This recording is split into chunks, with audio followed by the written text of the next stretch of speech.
মিশর ও ইসরায়েল বাদে বিশ্বের সব দেশের জন্য সহায়তা বন্ধের নির্দেশ দিয়েছে ট্রাম্প প্রশাসন। এই আওতার মধ্যে পড়েছে ইউক্রেনও। স্থানীয় সময় শুক্রবার থেকে যুক্তরাষ্ট্র সব দেশের জন্য সহায়তা দেওয়া বন্ধ করে বলে জানিয়েছে বার্তা সংস্থা এএফপি।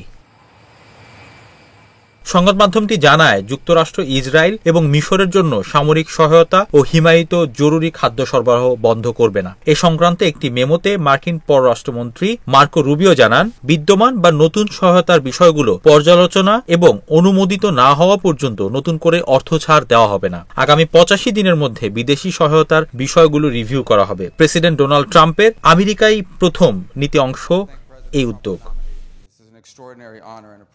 সংশ্লিষ্টরা বলছেন, এই আদেশটি উন্নয়ন সহায়তা থেকে শুরু করে সামরিক সহায়তা পর্যন্ত সমস্ত কিছুকে প্রভাবিত করবে। এর আগে সাবেক মার্কিন প্রেসিডেন্ট জো বাইডেন রাশিয়ার বিরুদ্ধে লড়াইয়ের জন্য ইউক্রেনকে কয়েক বিলিয়ন ডলারের অস্ত্র দিয়েছিলেন।